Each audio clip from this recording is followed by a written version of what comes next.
Well, that was weird. Apparently, we're not allowed to exist on the YouTube platform if my name is in any way associated with the stream. I feel you. What's weird for me, so usually when we stream over here on Nimmin Live, like when something goes wrong, I'm always like, I'm like jumping on grenades over here. So anytime I'm streaming with someone and it goes down, like I don't know what to do. It's like my instinct is like fix it, but when I can't, right? That's this is so. I guess with anything, Yeah, we're live. Yeah, we're live. It says we're live, so we're up and running. So my apologies. Apparently on my end, Comcast decided that having this much handsomeness happening on one screen altogether was too much for the internet. And they shut us down. But we shut us down. We shall persevere. The truth is, and I'm just going to let the cat out of the bag. The truth is, YouTube didn't want us giving away the secrets so that you guys can succeed on the platform. We were simplifying it too much. Never go true. That simple. Yeah. Never go full simple. I think it's never go full simple. Yeah. All right. So let's continue. And by the way, we do have questions in the form still. So if you do have a question for us, we will be doing a Q&A at the end of this. Head down to the description unless one of the mods want to post a link into the chat. Drop your question in that form to make sure that we can see it. So Daniel, before we were so rudely interrupted by Comcast, we were simplifying the algorithm. We were talking about the basics of what the algorithm actually wants. And just to sum that up to continue this, would you say it's fair to say that the algorithm wants you to focus on the audience first and foremost because YouTube is trying to find videos for the audience, not trying to find an audience for your videos? And the best way to do that is to focus on your audience, focus on people first and foremost. Would you agree with that? 100%. I have we've talked about this before too. I think it's a hard thing for people to grasp the idea of that YouTube might be trying to find videos to serve a viewer as opposed to viewers to serve to that particular video and gather them in. But it's you have to shift your mind on that one. Yeah. It's almost like, wait, what? The peanut butter is on which side of the chocolate? I don't get any of that. Right. And it's true, but it is really true if you can. But that's really YouTube's way of telling us, like, hey, listen, the way we decide how we're going to promote your content is by looking at the people who might be interested in watching it and see if they click it and see if they watch it. So when you can shift your mindset from algorithms and AI and all of that craziness that comes along with what we think about growing a channel, and start thinking about, listen, it's you, your content, the internet, and on the other side of this camera, like Dee and I are here right now talking to you. This is exactly how YouTube thinks about our videos. We're putting them out there. It's going to go across the internet, and there's someone on the other side that's either going to enjoy it or they're not. And your job is to try to connect with those people who might actually enjoy what it is you're making videos about. And it's as simple as that. So when you start getting wrapped up in YouTube's not recommending me. If they recommended me more, my content would do better. If only YouTube would recommend my content more, I would do better on YouTube. The biggest twisted fallacy there is out there. Right, because unfortunately, the opposite of that is happening. Because your video is not performing even at a micro level, even if they're only showing it to 5 people or 10 people or 20 people, people aren't responding to your video. Therefore, YouTube says, we're not going to continue to push this out because people are not responding. So it does no good to us to keep showing it to people because we know people are not responding. As soon as you hit that publish button, YouTube starts collecting data on your videos. And if people don't respond, that's why you're not getting any traction on your video. Eventually, through trial and error, through looking at your analytics, your watch time, studying your click-through rate, studying other videos that are successful, other thumbnails that are successful, learning how to become a better communicator, learning how to edit better, eventually you'll find that people will watch your video a little bit more. People will click on your thumbnails a little bit more. And as you keep tweaking, as you keep learning, as you keep improving your skills, you're going to say, well, wait a minute. Now my videos are being seen by a little bit more. First of all, nobody was watching them. Now 100 people are watching them. Now 500 people are watching them. And as you get better, more people are going to respond to your content. YouTube's going to show it to more groups of people. And that starts that whole momentum snowball rolling. And that's what you want.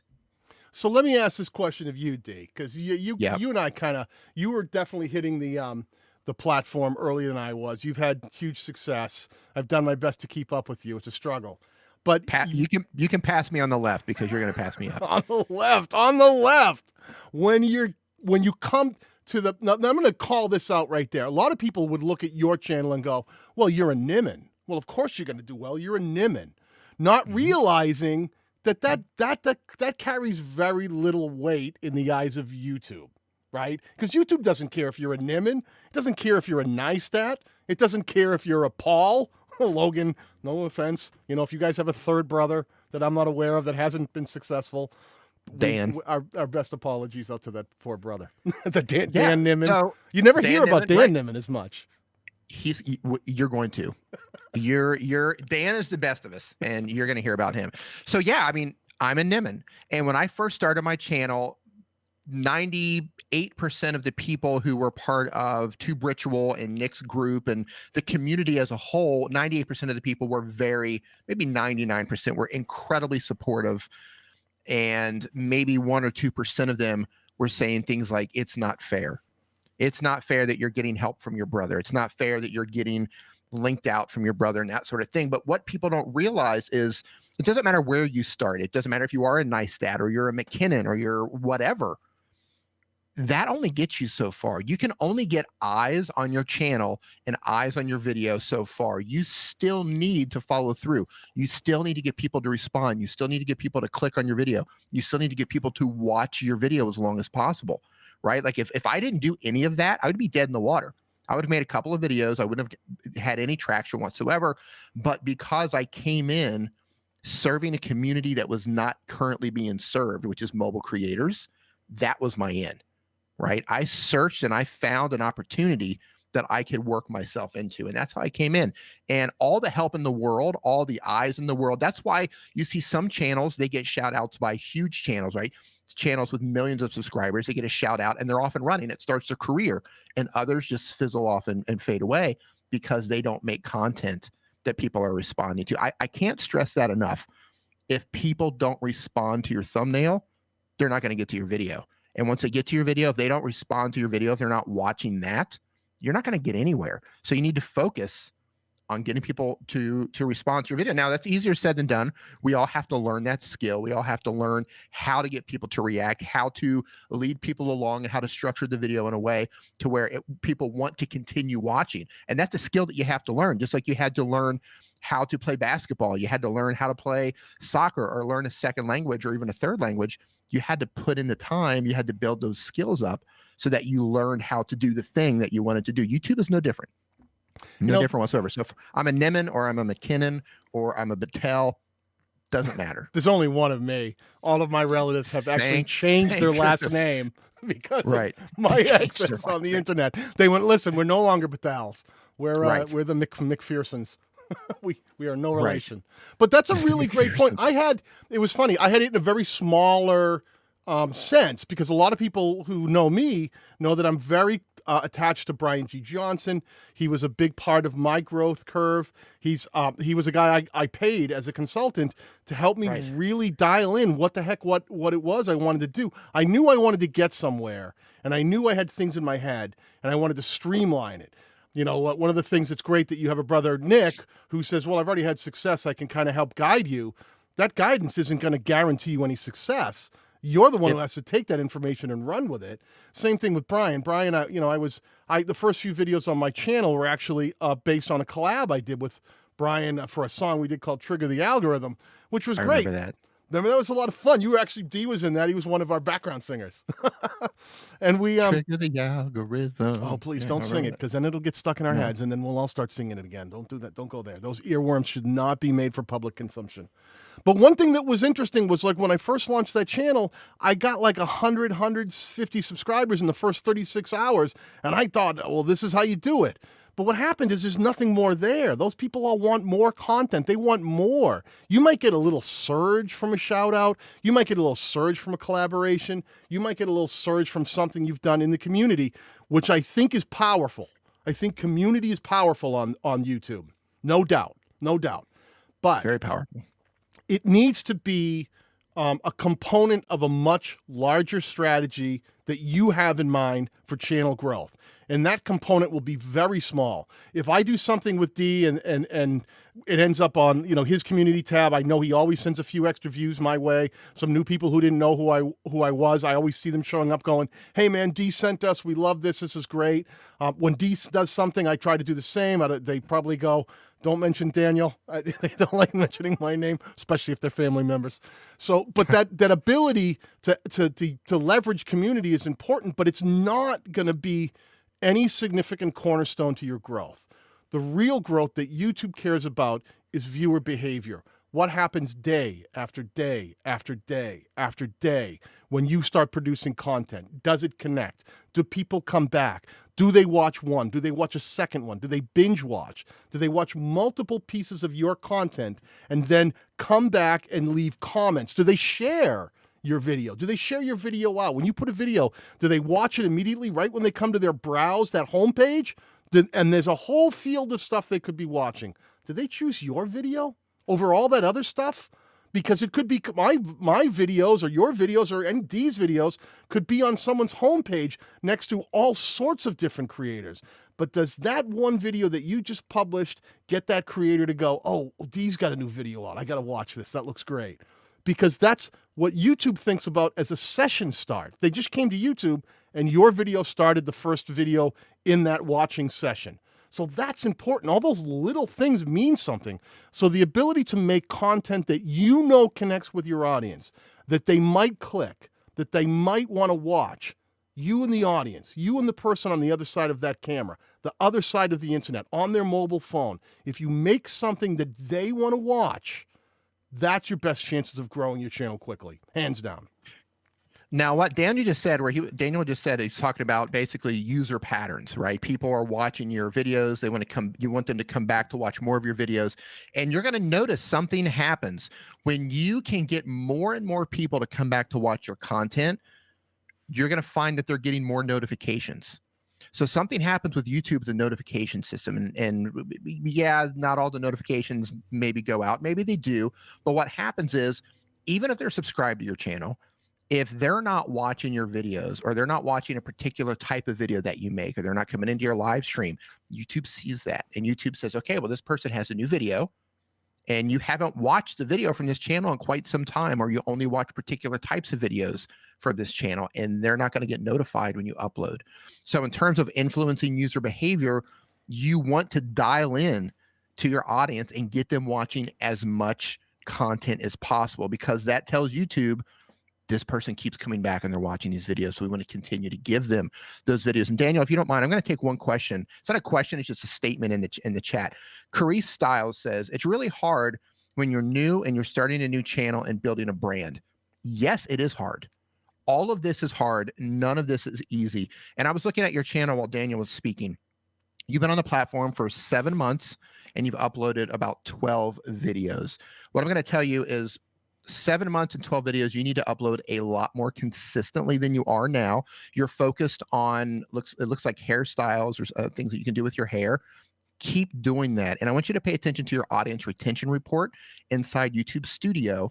Pay attention to that, and you're going to see where people are losing interest in your videos. Your thumbnails actually look okay, but you can check your click-through rate to see if people are responding to those or not. But if you keep doing what you're doing, keep making videos, make 50 videos, make 100 videos, because you are so focused, you're hyper-focused on hair, eventually you will be able to build that brand. Eventually you will be able to get traction on the platform. You got to upload more. Did you say hair? Hair, yeah, yes. You've got to upload more. You need to be consistent. You are focused. That's good. But just keep going. You'll get there. Go ahead, Daniel. No, you said hair and I got lost in your eyes. You might as well have said bacon, because any of those things would have triggered me.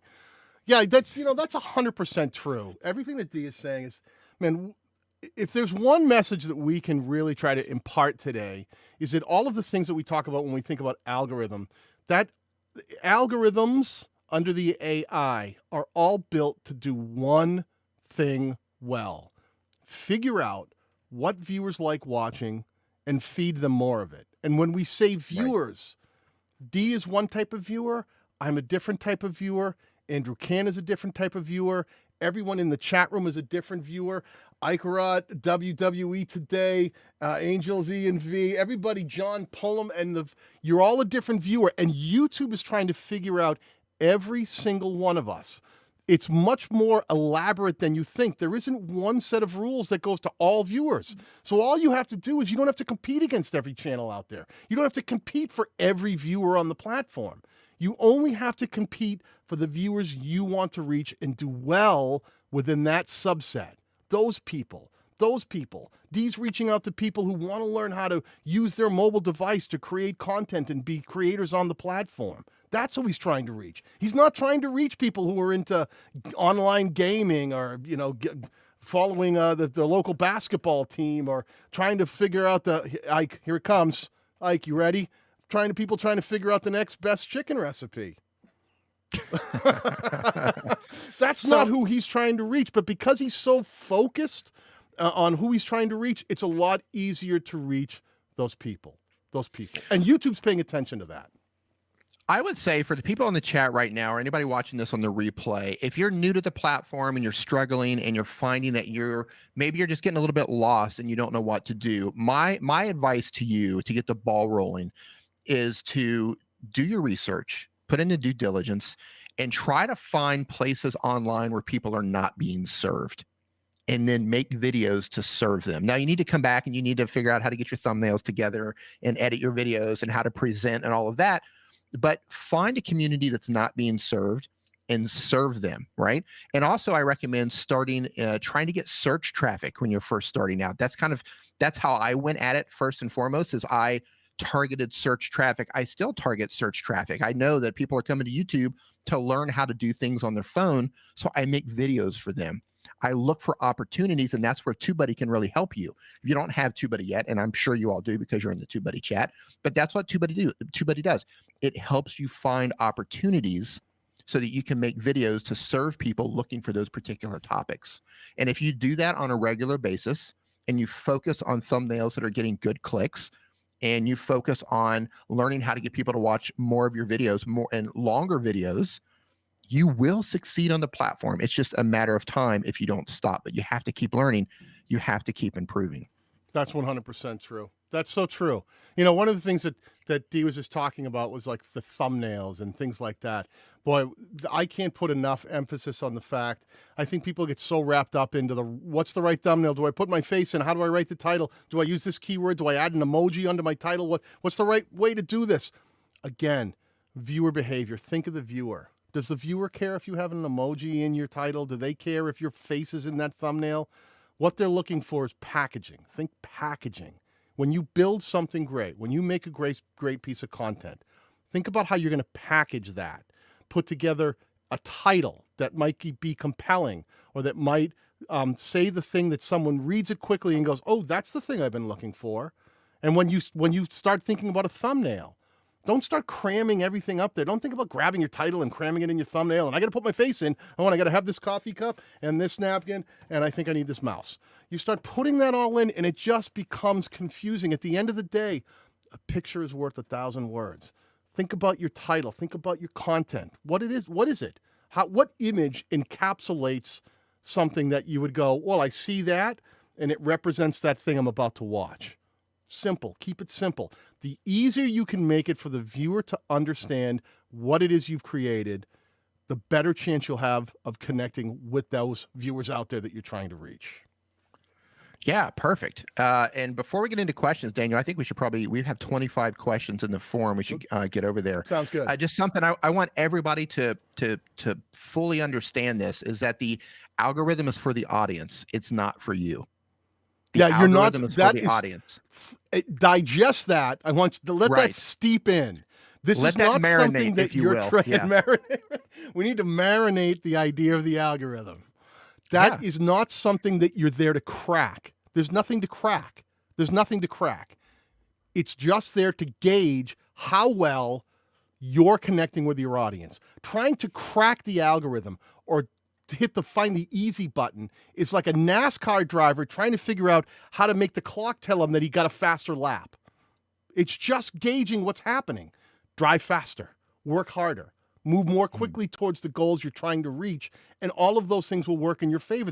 All of the algorithms and AI will start doing the things that you want them to do because you stopped paying attention to the clock on the NASCAR track and went, well, it looks like I just got to get ahead of the car ahead of me. If I can get in front of him, I'll be moving faster and I'll have a better chance of winning this race. Daniel, and I know you do the same thing. I'm always experimenting on my channel. I'll experiment with thumbnails. I'll experiment with, trying to get titles together. And sometimes I'm loose about it, but sometimes I just want to experiment. And sometimes I think I cracked the code, and every single time I think I've got it, I don't, because there's nothing to crack. The videos that do the best for me every single time are videos where I've served an audience, I've made something that people are interested in, and I've made a video that has a good thumbnail that gets a decent CTR or even a higher CTR than normal, and a video that has an okay watch time. My highest performing videos do not have a long view duration or a long audience retention. They have a good click-through rate, but the thing to keep in mind is, in terms of ranking, you just have to outperform the other videos that are ranking for your topic. So even though I have some of my highest performing videos by views, even though the audience retention isn't there, it's quite bad, but I still dominate for those search terms because I'm obviously outranking everybody else who made those videos. So don't beat yourself up too hard if you find that your numbers are low. Strive to be better, but sometimes they are low. And the more popular your video gets, the more impressions you're going to get on your CTR, which means that your click-through rate could go down because they're showing that video out to new people all the time. And your average view duration. You're absolutely right. And your average view duration. The highest performing video on my channel for the lifetime of the channel had about a 33 or 37% average view duration. Mm-hmm. But it's that number, if you grab a metric and isolate it and start looking at it and thinking that means something without perspective and understanding how that fits into a larger scheme of things, 37% AVD for the length of that video based on the kind of topic I was talking about might be better than the next guy, and that's just enough to keep getting recommended. So you have to understand the audience. In my case, I make these really quick tutorials. You guys who know me I do film more tutorials. I show you the trick and I get right into how to do it. So a lot of people only watch a little bit of those videos. They're like, oh, here's the trick. And the minute they get it, they're like, I'm off. They're right onto the computers and they're trying to figure out how to do it themselves. But they don't just do it on my videos. They do it on every tutorial for film. Exactly. For the same, since I do tutorials, the moment I do the reveal, the moment any video, the moment they've got what they came for. It could be how to detach your audio from a video editing app. It could be how to turn on dark mode. It could be how to XYZ on your phone. The second they've hit that final step, you see a massive drop off. And the only people who remain are my core community. But that's not just you, right, Dee? Anybody who's making a similar video, those viewers are most likely to react in a similar way. So all Dee has to do is to be a little more engaging, keep them a little bit longer, not play a game, not try to stretch his video out and make it useless, but try to figure out the way he structures a video so that that viewer gets the most amount of value from it, and he keeps them watching a little bit longer, gets them to click a little more often. His video is just a little more compelling in the way it gives that viewer the value, the information, the thing that they're looking for. Yeah, well said. Now, we should probably dive into some questions because they're piling up. Yeah, let's do it. Okay, so you want me to ask the first question here? Yeah, you take this one. I'm not into this question. Okay. I'm scared. So the beauty girl says, I think the YouTube algorithm is racist. First of all, I just want to say that I should pre-read these before I actually dig into them, but I'm just going to go for it. I think the YouTube algorithm is racist. I do skincare for Black women, and it always recommends me around skincare for fair skin. Why is this? Okay, without seeing your channel, I'm going to give you what my input here. First of all, YouTube might see skincare as skincare. YouTube might not make a difference between Black skincare or skincare for fair women. And it also depends on your titles. It depends on your description. right? There's a lot of variables here. You might not be telling YouTube exactly that your videos are specifically for Black women. So look at your titles, look at your description, look at the things you say during your video, because YouTube sees that as well.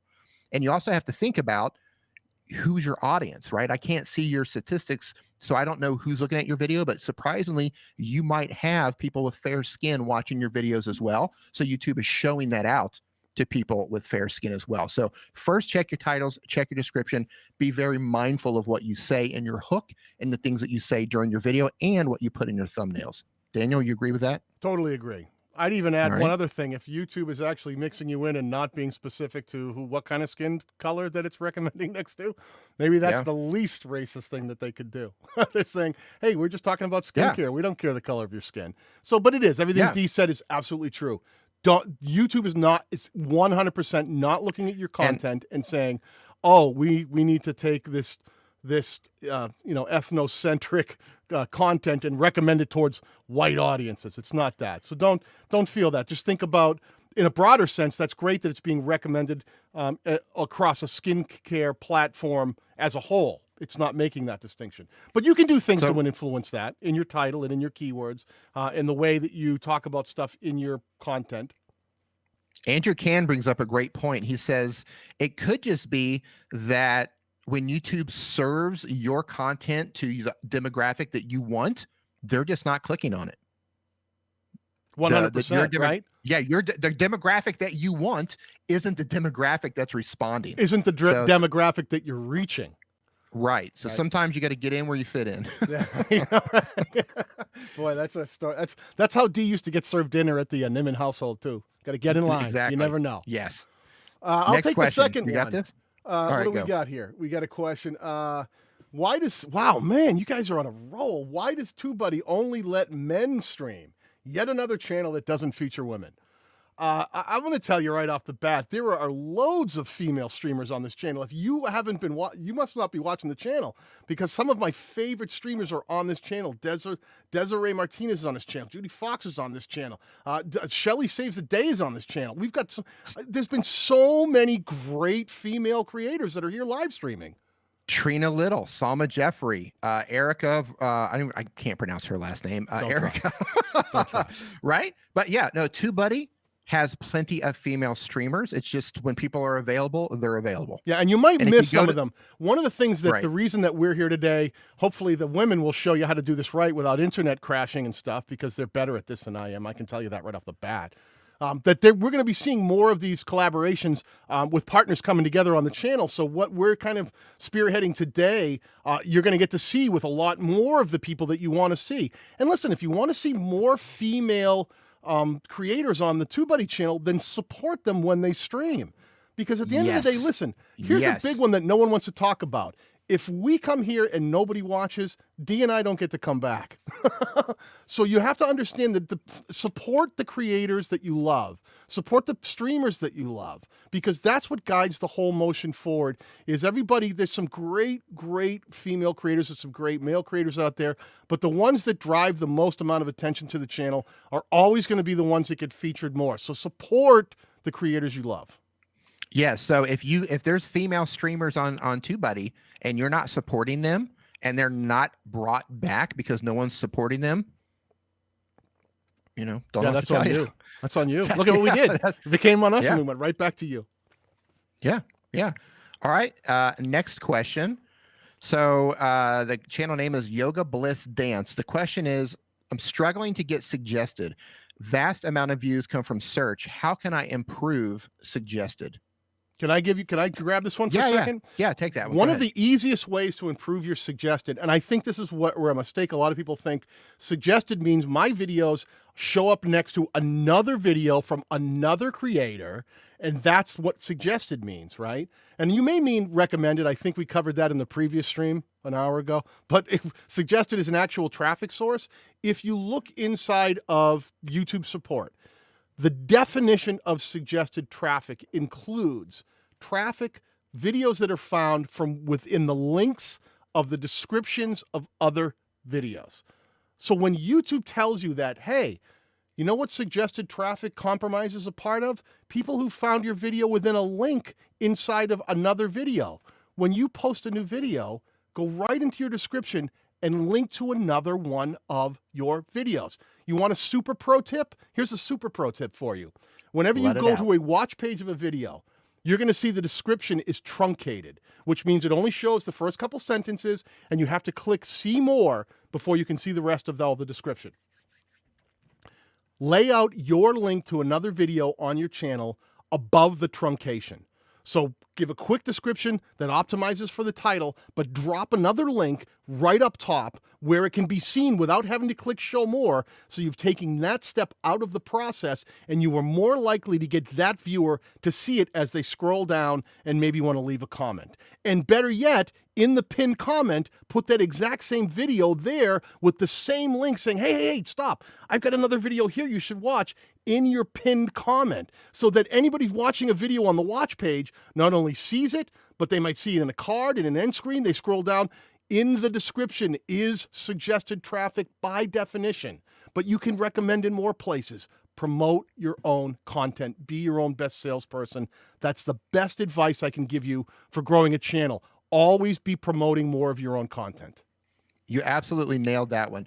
The pinned comment and what Daniel said in terms of putting that link above the fold before that truncation there, that's prime real estate.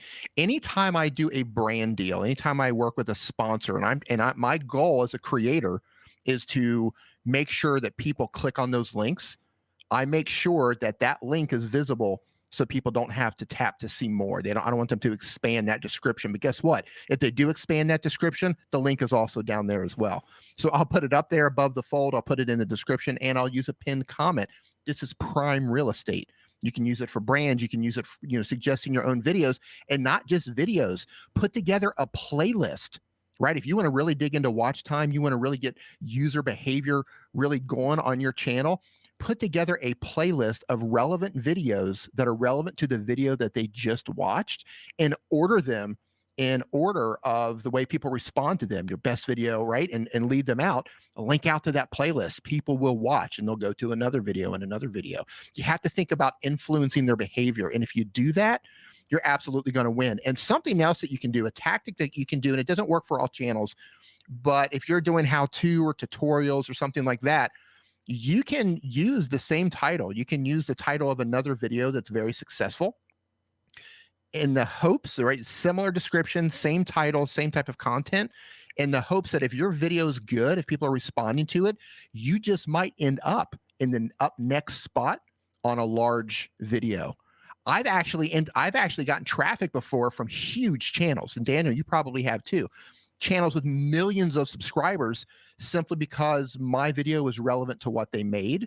And sometimes I do it tactically, and then I'll get showed, watch next, and boom, there's my video. And people will naturally, here's the thing that you have to come through. Understand. What Dee is saying, like the ability to show up in those suggested spots, you show up there, but just like anything else, YouTube puts you there and then starts paying attention if the viewers click or not, because you'll show up there. And if they don't choose to click, if they don't choose to watch your video and they go with another channel, you won't continue to be recommended in that way. So you always have to create content that's clickable, watchable, and keeps them watching. Yeah, nailed it. Absolutely. There's so many different ways to get traffic. There's so many different ways to get search. Discovery. That's the whole name of the game is we make content. There's this massive platform called YouTube. How do we get people to find our little video in a sea of videos? Discovery. And there's a bunch of ways to do that. And it all starts with making sure that when you put content up, that the very few people it might get served to enjoy it. Don't rely on YouTube to suddenly become your agent, your promoter, your manager, putting billboards on the side of the road going, no, really, maybe you didn't like it when we first recommended it, but I promise if you give it a second chance, you'll come to love it. That's not what YouTube is going to do. They're not going to do that. Now, if you're unfamiliar with Daniel or myself, now I'm not asking you to subscribe to our channels, because if you're not interested in what we're doing, that wouldn't be a good fit. However, if what we're saying if you're not quite getting it in terms of like link placement, Go study what we're doing with our videos. Go look at where we're placing links. Look at our pinned comments. Look at how we do our end screens. Look at our cards. Look at how we link certain things. You don't have to subscribe, but just pay attention to how we do things because it works. It absolutely works. And if you want to speed up your growth, pay attention to that. And if you have, that's a great recommendation there. Even if we're not your cup of tea, go think about some of the subjects that you are making videos about and drop them into the search engine of YouTube, and then find who's ranking at the top. Find who's being served up the most. Go to their channels. If you're here it comes. If you're a chicken recipe cooking channel, go see who's really getting served a lot, who's got a lot of views, how they're making their thumbnails, how they're making their titles. Go to their channel and look what other content they're making, how they're linking it together. Learn from the people who are actually being successful on the platform and let them be models. I don't say steal. You're not trying to rob their thing. You're trying to bring your own voice to that conversation. So whatever that thing is that you're building your channel around, learn more about the other people in the community who are also talking about the same thing, because you'll find more often than not that making connections within that community can actually help your channel grow. Getting to know those people, going to their videos and leaving comments, not spam comments, not dropping your channel link, just walking in and going, hey man, I really liked your video, and just saying, great job, or talking about the parts you liked, and engaging with other channels within your niche will help get your presence known. And you'll be surprised how many people start recognizing you because you are in Facebook groups, Twitter groups, you're in the YouTube community. YouTube is a social platform, social media platform. Get out there, talk to people, make connections. And I'm going to make 2 points there. Point number one is you're talking about doing recon on other channels, and that's brilliant. And while you're doing recon on other channels, here's something you can do with your thumbnail. And for those of you who are not using it yet, so TubeBuddy has a new feature. It's called the SEO Studio. And one of the things you can do inside the SEO Studio is when you're searching for a particular topic and you're crafting your title, one of the steps is you can upload your thumbnail, and it will basically show you, here's all the competition on the page for YouTube, and this is what your thumbnail is going to look like sitting next to these competitive videos. Now, anytime I come up with a topic, I do my homework and I see, okay, these are the thumbnails that are getting clicks. These are the ones that are performing. These are the ones getting the most views. What can I do with my thumbnail to contrast with them? Because I want it to look as good as theirs, but I also want it to contrast with theirs, maybe even stand out more. So I'll change my colors and I'll tweak things a bit because I want to catch the eyes. I see what's working, but I want to steal those clicks. I want to steal those views. So I'll adjust my thumbnail with colors and how I move the text around and enlarge the text, because I want to be the point of attention when somebody puts that, when somebody searches for that. So that's a little trick there. And the second thing, when Daniel was talking about, becoming part of the communities, like as this grows, as your momentum grows in the platform, the more people know you for something, be known for something. Ask yourself this right now. Matter of fact, type it in the chat right now. What do you want to be known for? What do you want to be known for on the platform? Because what's going to happen is once you start to become known for that, you're going to slowly start to become an authority on that. And people are going to start recommending you. A lot of times for me, when somebody has a question about a phone, I get tagged all the time in Facebook, all the time on Twitter. Hey, D, I'm looking for this video editing app to do this. D, I'm looking for how to do this on my phone. I get tagged all the time because in certain communities, I've become an authority on helping people create content with their phone. You can do the exact same thing, but you have to start by knowing what you want to be known for on the platform. Yeah, and that authority doesn't mean that you have to be all knowledgeable, know everything, have every answer. It's just the ability of viewers to associate you with a thing. When I started my channel, I was not a Filmora expert.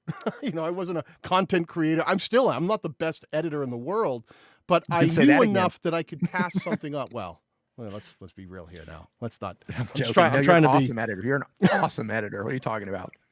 Listen, I'm trying to make a point here. Stop ruining it.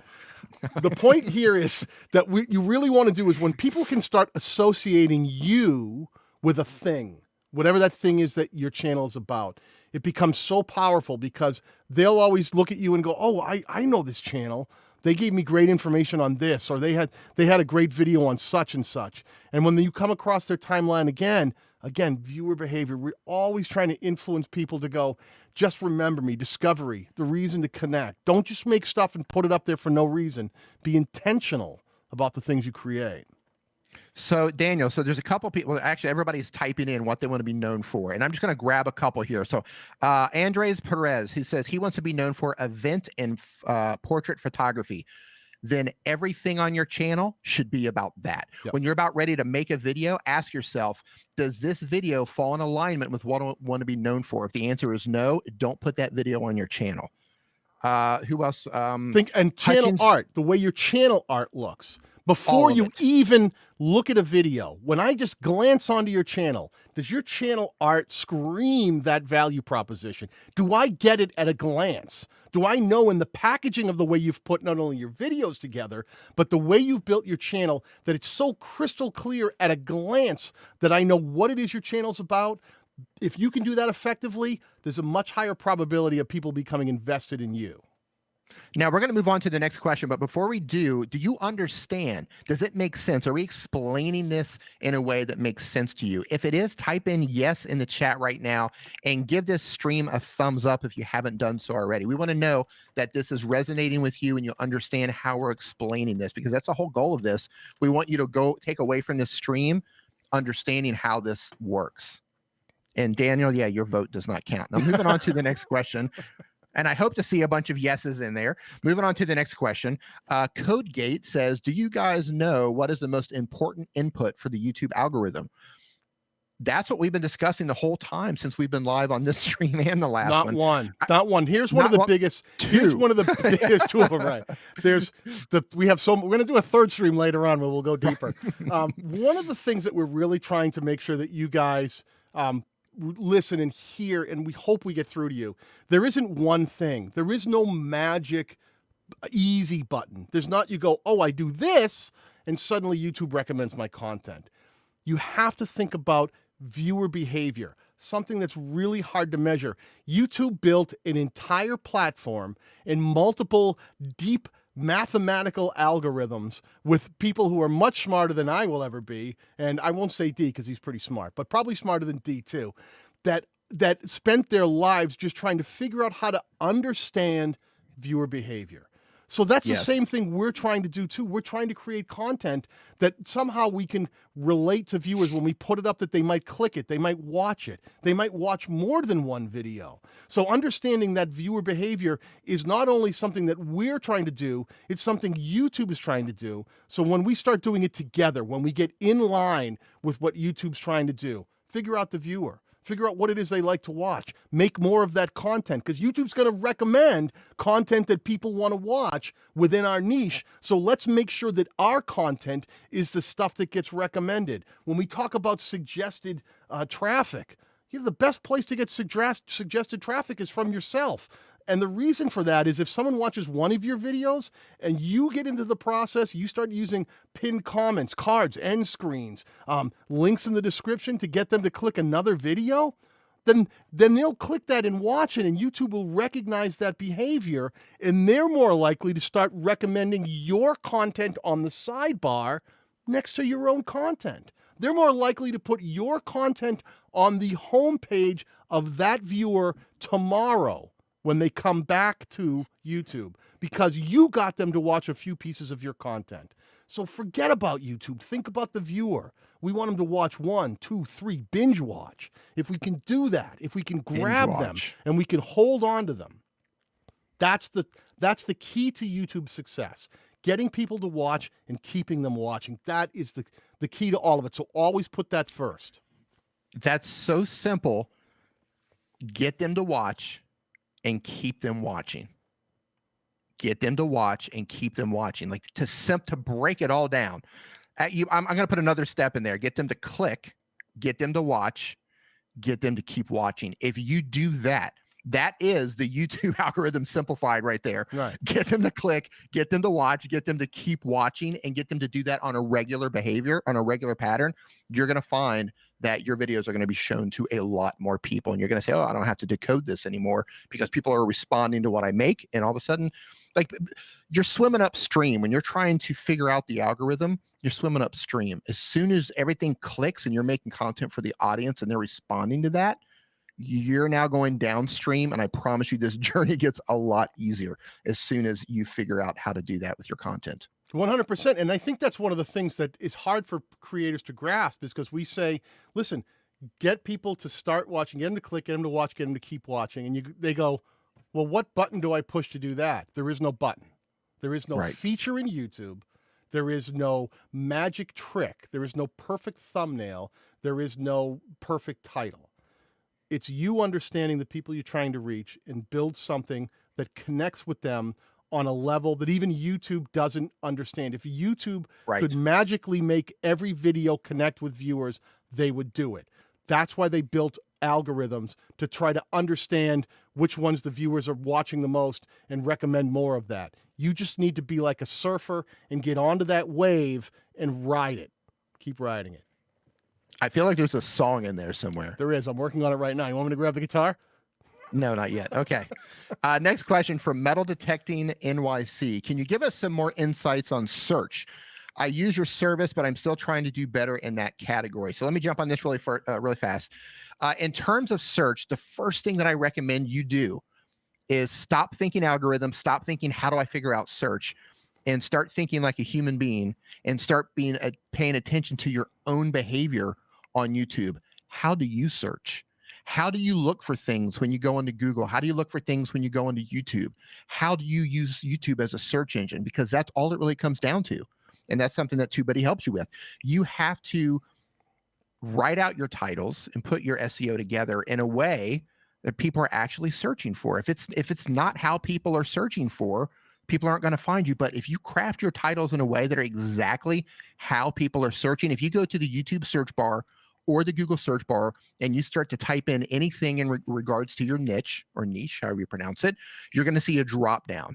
That drop down, all those suggestions that you're going to get, that's what people are searching for. That's exactly what people are searching for. So look at that.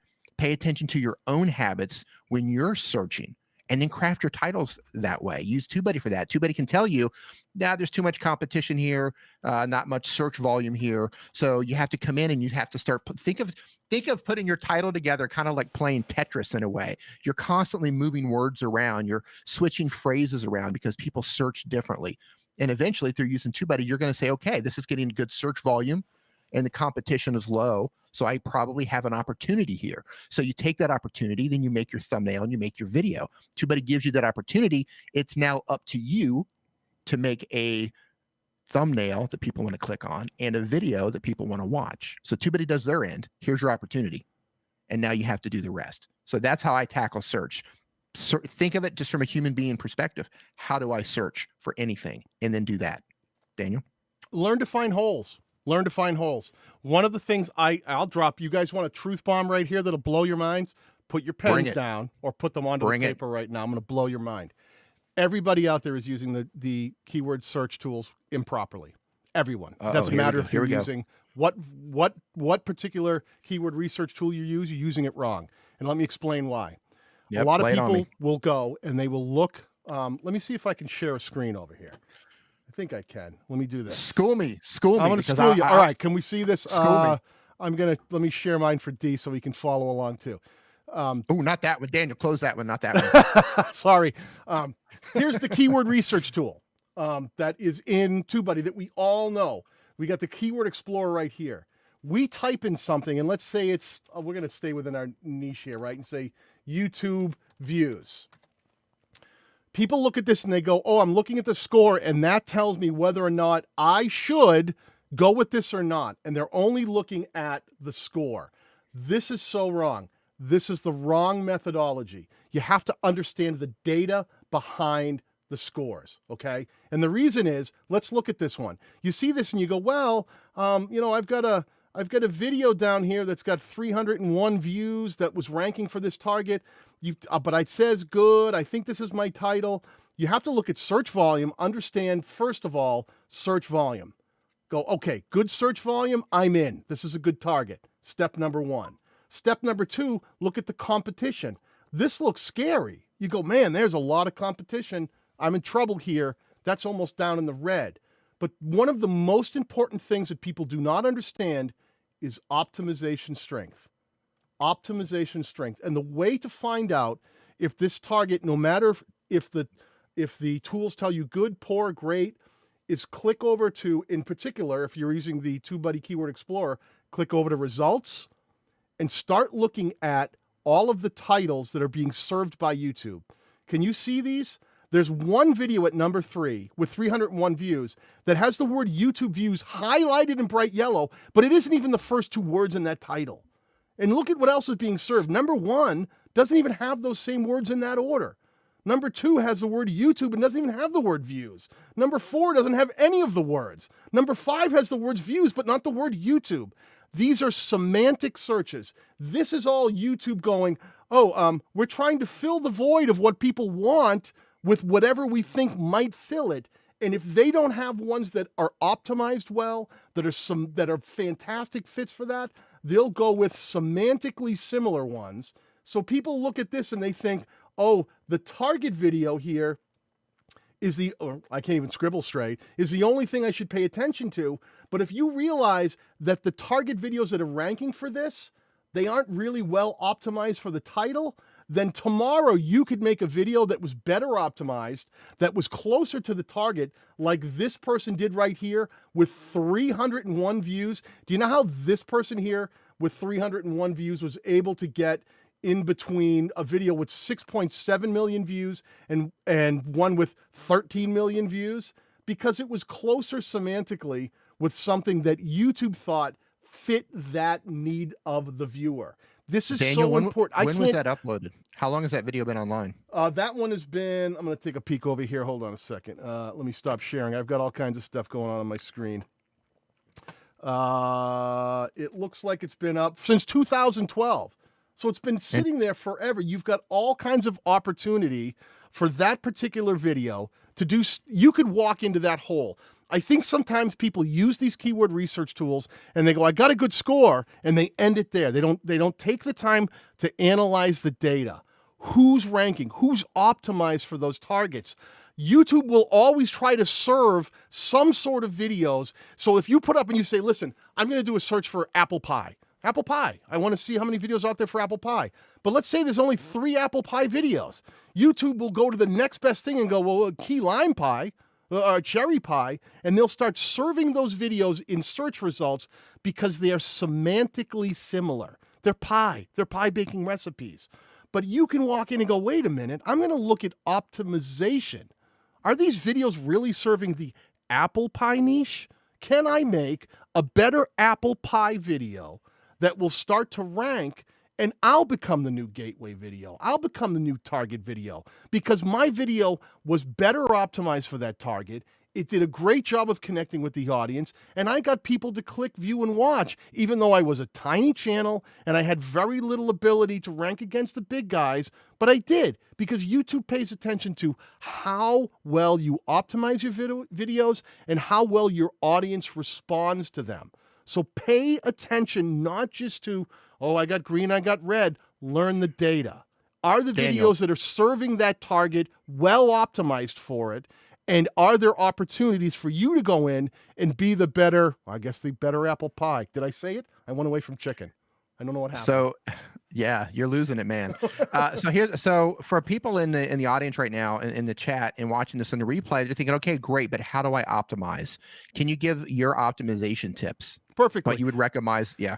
When you start using things like the Keyword Explorer, you have to, when we talk about keyword research isn't just about ranking in search. It's about understanding the language that your audience might speak.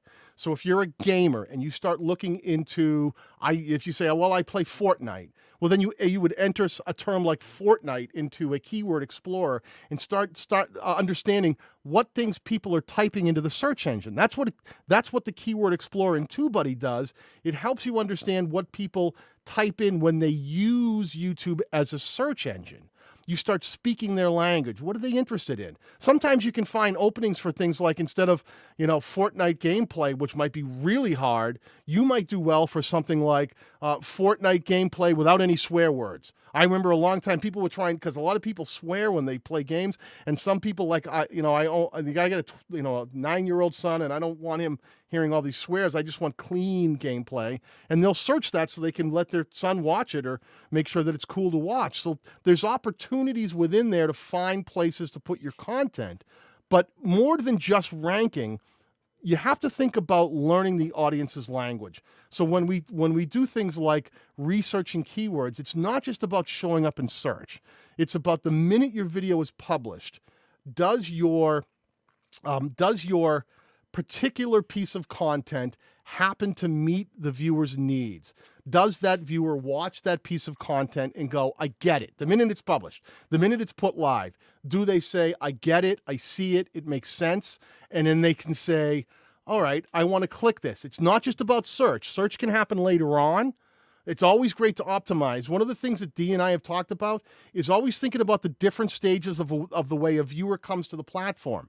When they first come to the platform, stuff is put in front of them. It's not search. It's right when they open up the app. So think about how you can structure your titles, make your thumbnails. So the minute that they go in and they go, okay, I just got to YouTube, I've got my cup of coffee, what do we got in front of me? That you might jump out, even though you're in a field of other stuff. Optimize, speak their language. So those people who may be into gaming see your Fortnite video that might be titled how to get your first 100 wins in Fortnite. And they go, oh, well, this is like a how-to. It's showing me something. I'm learning something. It's not just Fortnite gameplay. This guy's telling me how to get my first 100 wins in Fortnite. I'm going to click that. And maybe the thumbnail's really compelling and really screams Fortnite to me, and I really get it at a glance. Like, oh, man, I've been playing Fortnite. I only got 2 wins. I want 100 wins. How do I get 100 wins? That video presents a thing that is compelling, that makes the viewer want to click to get the answer, to bring them in deeper, to drag them into your content. Talk about Dee. Dee, how many different videos have you made that drag the viewer in by putting something compelling up in the title and thumbnail and in the packaging? I don't even know. I have 150 videos. I can't tell you how many, but I can tell you that how you're talking about, like, using gamers for an example. If you're playing Fortnite, if you're just like, hey, watch me play Fortnite, there's not much value in that unless you're an amazing gamer or you have an amazing personality. You're right. You got to think about what's in it for the viewer. But like what I do on my channel, like, I don't do phone reviews. I don't go after the latest Samsung S10 or S20 that just came out, because I'm competing with every single tech channel, and a lot of them have millions of views. So I might, now I haven't done this yet, but instead of saying, here, check out the new S20, I might make a video that says 5 best video editing apps for the S20. Right. I'm going to go down a level. I might go down a level down, or maybe even 2 levels down there. Now, that said, there is strategy there. If I did make a video about the S20 and it was a random video, I might end up, if it's a good video, being suggested as up next underneath Unbox Therapy. Right. Unbox Therapy does their video on the S20. If my video is good, it might end up at watch next. And if people start clicking on that, it's going to stay there. Right. So there's a strategy to that. But generally speaking, that's not my strategy. Generally, I'll go a level deep or a level deeper. Right. Christina Smallhorn, some of you might know her. She's very active in the community, and she's online. She's a real estate agent, and where she wasn't getting much growth in terms of just general real estate and showing her houses, she started focusing on tiny homes. So it's real estate. Now she's talking about tiny homes, and guess what happens?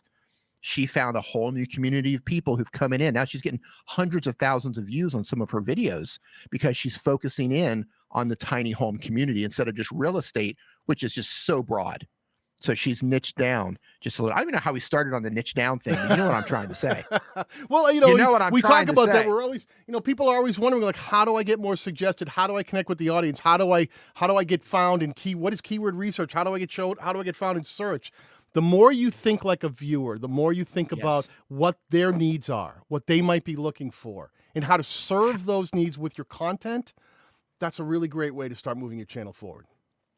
Yeah. When you're making a video, ask yourself. Now, this doesn't apply to gamers necessarily if you're just doing let's play, right? This doesn't apply to you, but I mean, it could, but ask yourself when you're making that video, who am I serving? What community am I serving? And does this fit into what I want to be known for? And if the answer is yes and yes, then make that video. If the answer is no, if either one of those is no, then don't make the video. But always think about, how can I be serving? How can I serve? How can I serve? How can I serve? And I know that sounds hokey, and I know that sounds, oh yeah, but it's true. You find a community and you serve them on a regular basis, and you become known for something. You make your channel a destination. Susie Valentine Realtor, her channel, if everybody gets to know, if everybody gets to know her, is like, hey, if you wanted to learn about real estate, you go to Susie's channel. She gets known for that. Her channel becomes a destination. She becomes an authority. You would be surprised how fast your channel is going to blow up. That's 100%. And everybody we know in the community too, guys like I always mention Paul Peck Drywall, right? Paul Peck does nothing but drywall on his channel. And when people want to learn about drywall, he's the guy. He's not trying to be a mobile creator. He's not trying to be a guy teaching someone about Filmora. He's not putting in videos of his most recent vacation in there, or time with the family, or where he went this weekend to eat. He's like, hey, we're here to talk about drywall. That's it. That's what we do. Roger Wakefield, the expert plumber. All he does is plumbing. Perfect example. Blowing up on the platform. Nails it. Hey, Just Stupid Games. How you doing? Nice to see you in here. So, Daniel, I'm going to tackle this next question. Kind of falls into my lap here. Cedric Celalong says, is it a great advantage if you're going to use a computer instead of a phone to get more views and subs? So I'm going to tell you right out of the gate, it doesn't matter what tool that you use. It could be a computer. It could be a phone. It could be a tablet. What matters is what you do with the tool. Nobody is watching a video thinking about, hey, I wonder what computer they made this on. Nobody cares. People care about your story. They care about the message that you're sharing. They care about what it is that you're going to teach them or show them, or what journey you're going to take them along with. Those are the things that matter, right? Message, story, communication. They don't care if it's a phone. They don't care if you did it on a computer. So I would say work with whatever you have to get started and just be consistent. The gear doesn't matter. They're just tools. 100%. I'll grab the next question here. Hey, Aaron. Let's see. We have one that was asked, what's a good CTR? I love this question. A good CTR is anything on your channel that's a little bit better than what you got yesterday. Period. The average across the platform is between 2 and 10% on average. And that's very varied. And you have to understand that anytime YouTube starts recommending content a lot more, if you have a video that takes off, that really does well, your CTR is going to plummet, because it's going to be put into a lot more people, in front of a lot of other people that may not be the right fit, who may not choose to click. But YouTube knows that going in. It's not like, oh, I have to pay attention to that number.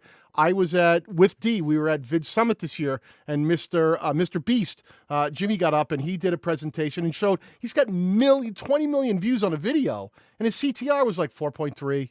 And people went, oh, well, that's not a good CTR.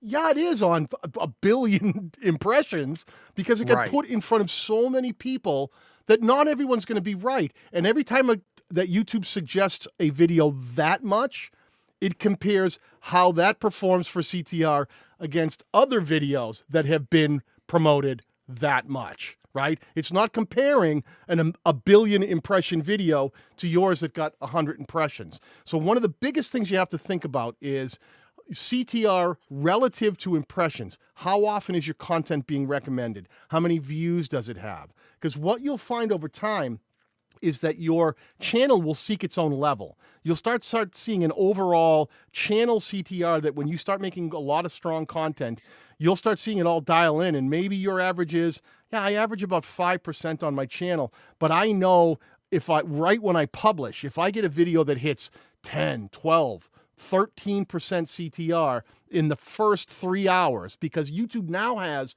real-time analytics in your dashboard that you should be paying a ton of attention to.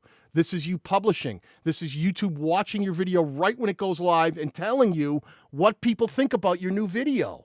So you start paying attention and going, man, what does my average video do right when I publish it? Let me look at the real-time CTR. I'll get that after 3 hours. They'll give me real-time CTR. Start learning what a strong video on your channel looks like. Is that 8% is a strong?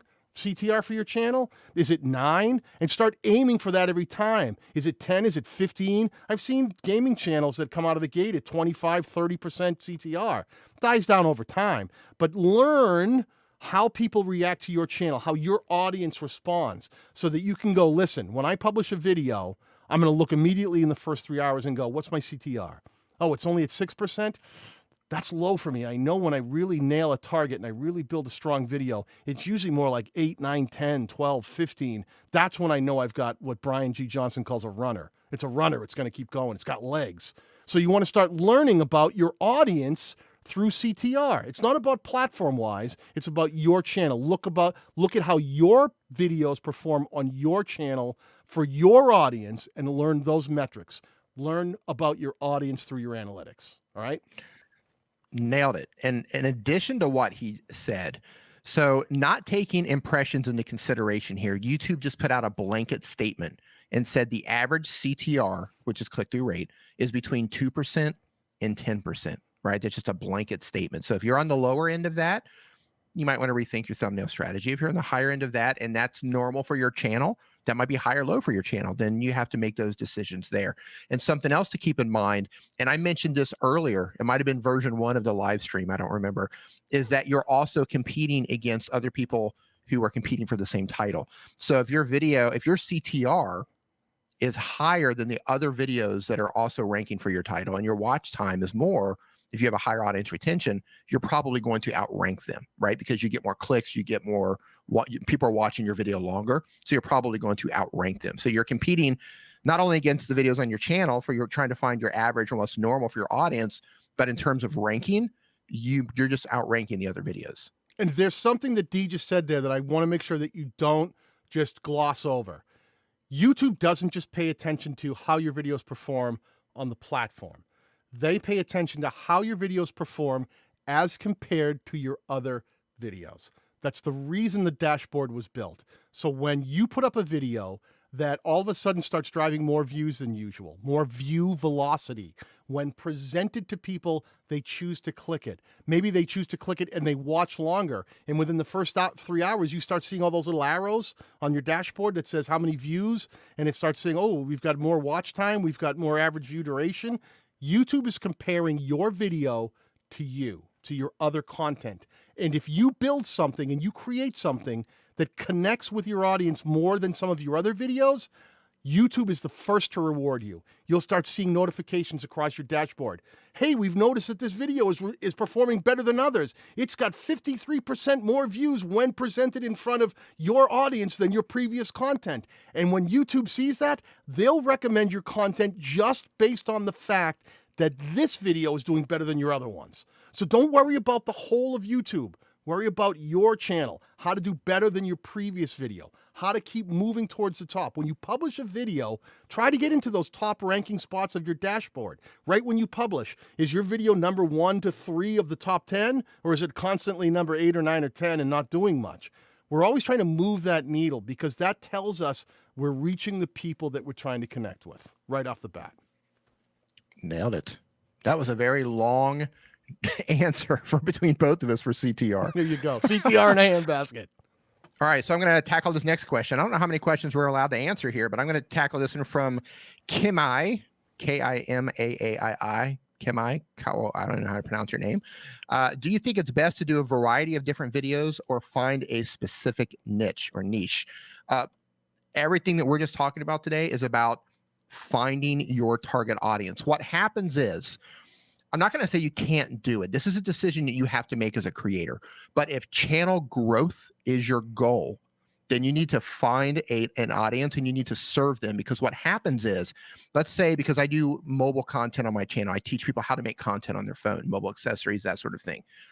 Everybody on my phone, everybody on my channel, for the most part, other than just people who are just, supportive community members, they're mobile creators, or they do something on their phone, or they're trying to learn how to do something with their phone.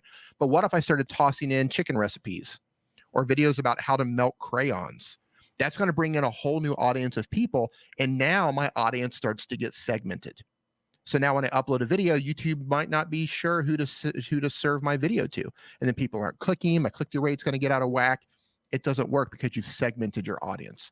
So in terms of focus, if you can niche down and focus on an audience and serve them with exactly what they need, one thing after another, like Daniel's doing on his channel. He's doing video editing. Now, right now he's focusing on Filmora, but under the umbrella of video editing, right? Mine is about helping mobile creators, right? That's very focused. But if we just started throwing up random videos, we would completely segment our audience, and it would be, not going to say it's going to be the death of the channel, but it would massively slow our growth.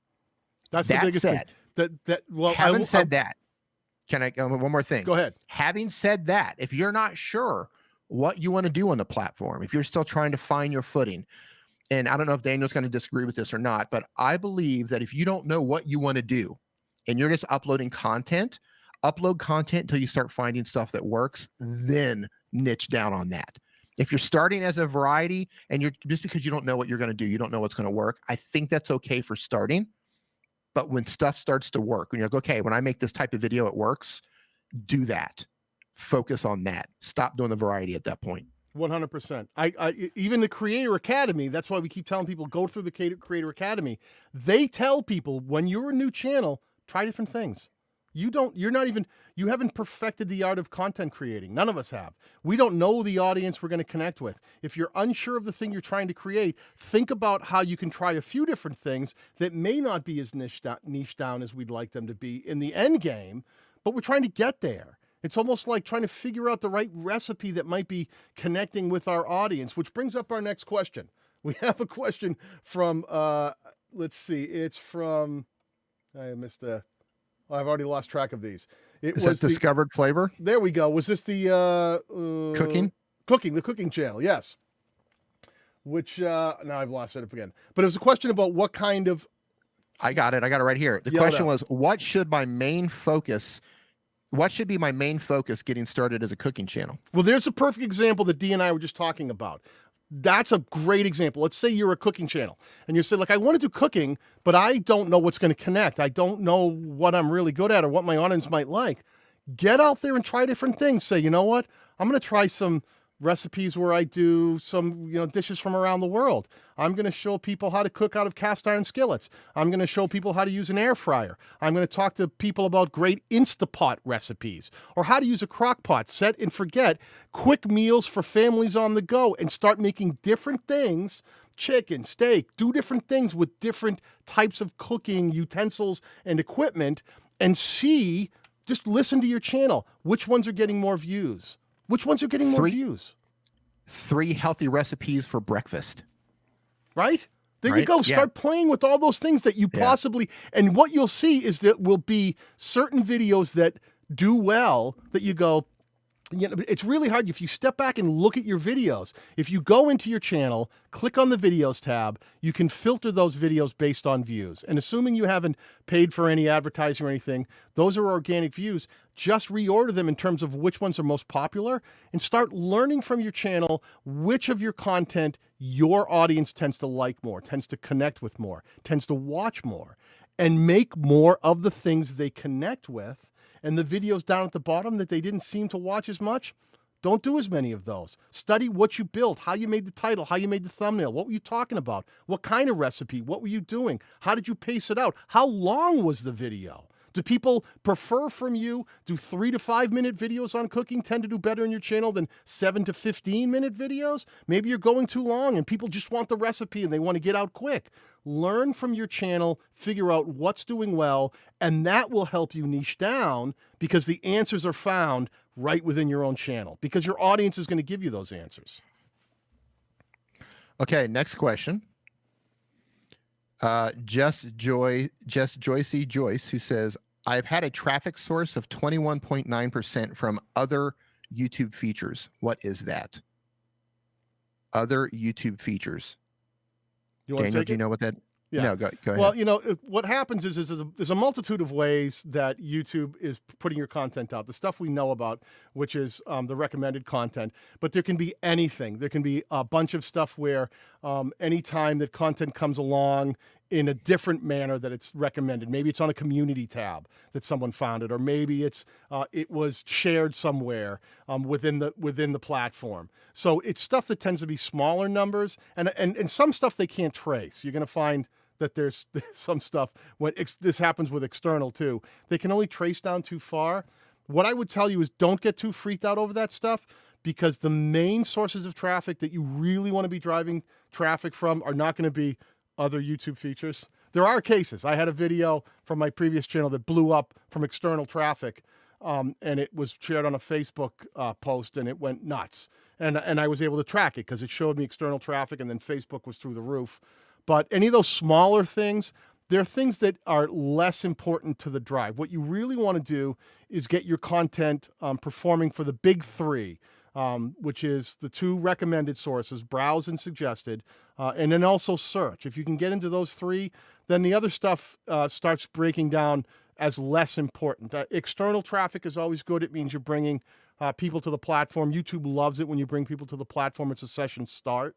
But those are things that factor in a lot less. And I want to make sure that we make this clear. Sometimes you'll find a little analytic metric or something, and you'll get focused on it as an individual number. Don't go down that rabbit hole. Listen, the goal here is we're making content. We want people to see it. We want them to click on it. We want them to watch it. And we want the view numbers to go up. We want a lot of comments to come into our comments section. We want to find out that our content is being shared. We want people to enjoy the content. And every time we post a new piece of content, we want to see that that one is driving more views than the last one did. That's what's important. Don't get caught up in the single numbers of the analytics. Connection starts with making content that people want to watch. And the easiest way to see that is when you publish a video, is it getting views? Is it getting views quickly? Are people leaving comments? Are they talking to you in your comments section? If that's happening, you're doing the right thing. That's the goal. Nailed it. Next question is from Zugomungo, who says, say that again. Zugomongo. So for what I've been, so far, what I cover is earthquakes, tornadoes, and other natural disasters that's being topical content. I am already faster than mainstream media, other YouTubers in my niche, and faster than Twitter half the time. Is there anything else I can do to get my videos noticed more and spread further through YouTube? Okay, so I was looking at your channel while Daniel was speaking. First of all, when I just look at your channel, and this isn't about discovery, this is just at first glance, nothing about your name or channel art or how you're crafting things tells me what your channel is about. Like, I have no idea what you're doing, right? So I would rethink even a name change, possibly some sort of clarity in your channel art, let people know what your channel is about. Now, most of your videos have 0 views. So you're obviously making earthquake videos that people aren't interested in. Some of them in the Philippines I saw have high views, but your videos are like 20 seconds long. They're like 1 minute long at most. So you're making content. You also have to think, do people go to, and I don't know the answer to this, but do people go to YouTube to look up natural disasters as they're happening? Are they going to their news sources? Are they going to Twitter? How's your competition? Are your competition getting a lot of views? If so, if other channels are getting views and you're not, you need to study what they're doing. Study their thumbnails, study how they're presenting the information, right? Look at their titles, look at their descriptions, because they're doing something that you're not.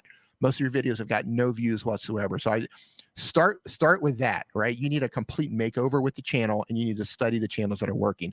Additionally, what you're doing here is you're just alerting people. YouTube might not be the platform for that. I don't know if it is or not. If you say, Twitter is getting information out there, maybe you'll be, do that on Twitter. Maybe you already are. Look at other platforms that people might be going to. For natural disasters, I don't know, Daniel, what platform do you look at to learn about natural? Like if there's an earthquake, where do you go? Yeah, with me, I'm going to go right to Google. If there's something I want to know, I'm going to Google it. So if your videos aren't ranking in Google, because Google does provide a video carousel for optimized videos that meet that search parameter.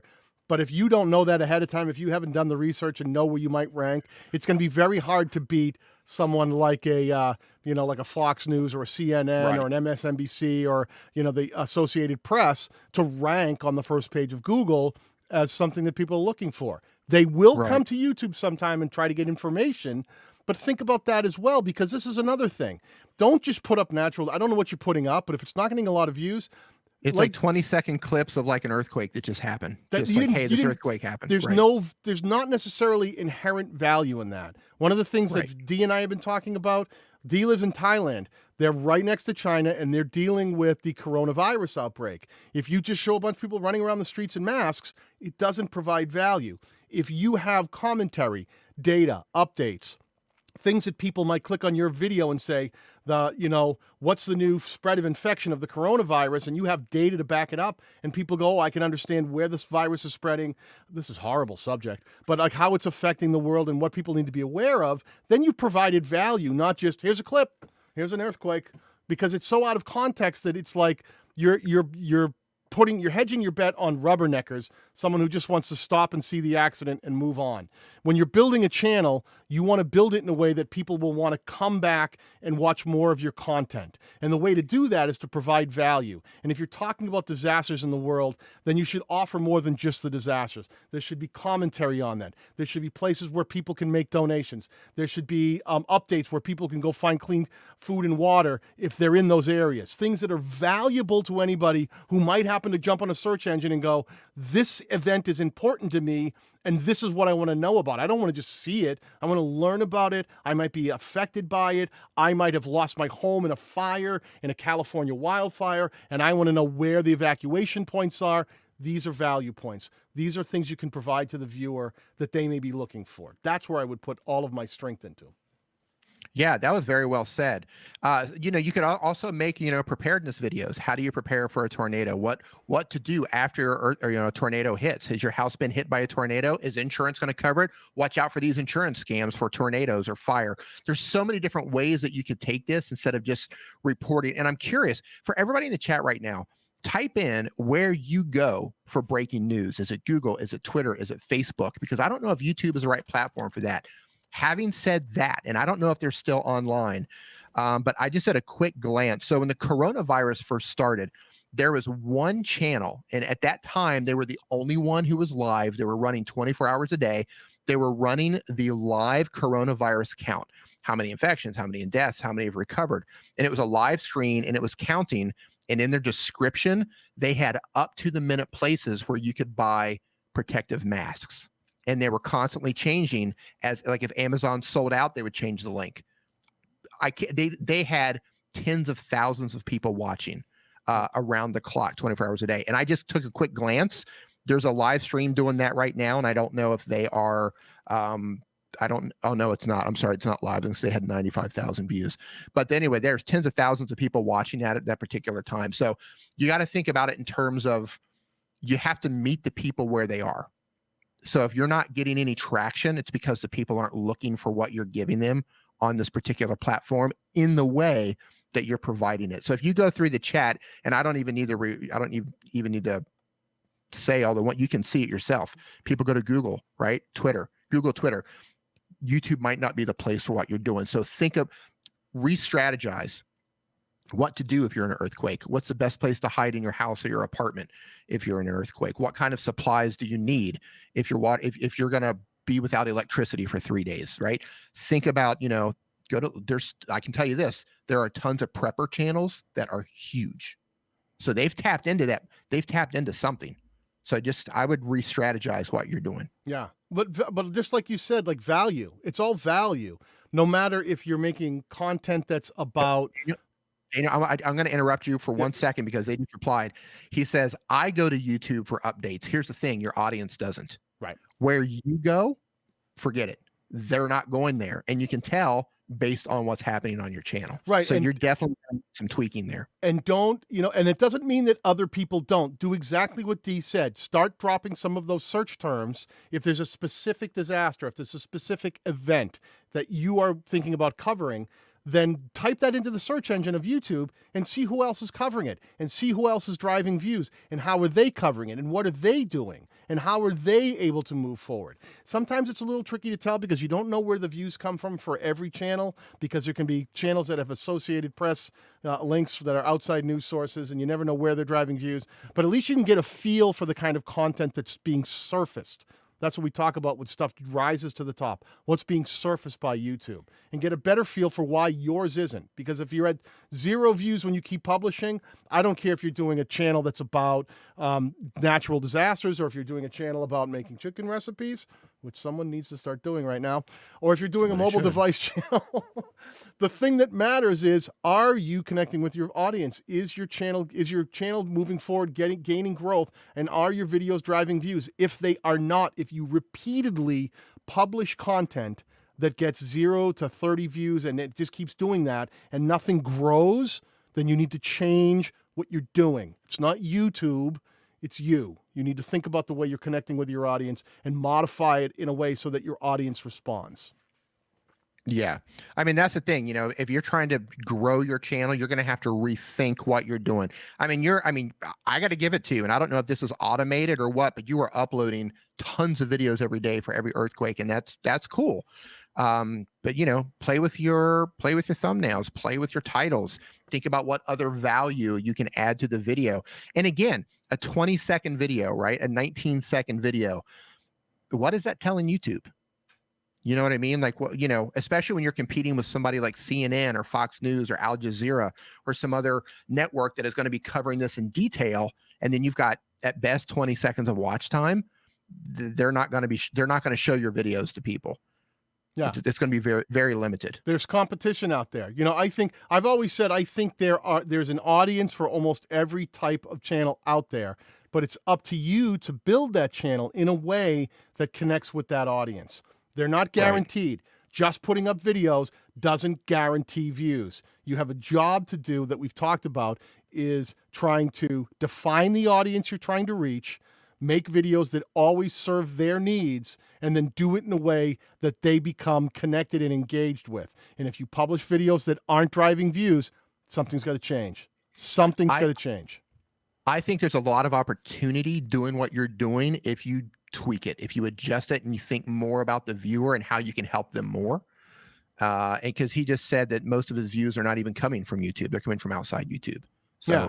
So something's not connecting in there. Something's not connecting in there. And there's always a way, right? There's always a way. You just have to find out what it is. But if your views right now aren't doing it, then all you can say right now is that you've learned that the way you are doing it isn't working. So you got to shift gears and go, well, let me look at some of the other channels and how they're doing it. And that's how we'll learn.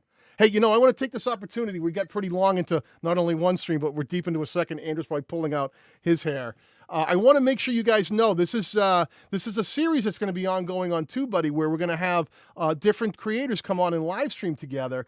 But a big announcement that we didn't tell you guys about is that Dee and I are actually going to be doing a monthly show on TubeBuddy. You're stuck with the double D's. We haven't figured out the name yet. I don't know. Double D's in the weeds? Working on. By the way, if you have a name for us, tweet it to us. All right, but we would love tweet your names to us. Leave the swear words out. Family friendly. Keep it PC. We're looking for a name. Tweet the names to us. We're looking for a good name. But what we're going to be doing is Dee and I are going to be showing up every month as a scheduled channel show, an actual show on TubeBuddy, where we'll be talking about some of the topics and things that are coming across the platform, and things that we think that you need to be aware of, things that are in the eye of creators, and things that keep rising to the surface. We've seen so many of them, from Article 13 to COPPA to whatever algorithm changes there are to children's channels, you name it. But we want to be here to make sure that you guys have a resource that we can talk about these things in a way that allows you guys to come at us and get some different opinions from a couple of guys who are just trying to grow their channels too. So pay attention. We'll actually be launching this thing next month. It'll look like this, but prettier. Maybe I'll even comb my hair or something. So if everybody enjoyed if you learned something today, if you had a good time, please give this a thumbs up. Please give this a thumbs up. It lets us know that you learned something. It let us know that you got value from this live stream. So yeah, give us a thumbs up if you learned something, if you had a good time. If you think Daniel has a great hair, just give this a thumbs up. And I'm looking forward to coming back next month and going live with you again, Daniel, and the entire community. So thank you, Andrew and Icarat, who's hanging out, dropping the mod strength in the chat. And thank you viewers for coming back and surviving our internet outage and coming back for the second stream. I know sometimes it's frustrating, but we really appreciate you hanging out with us. And we'll try to get this more dialed in next time. Maybe I'll pay a little under the table money to Comcast and they won't treat me so poorly. All right, listen, thank you very much. We really appreciate you guys hanging out, and we'll see you on the next one.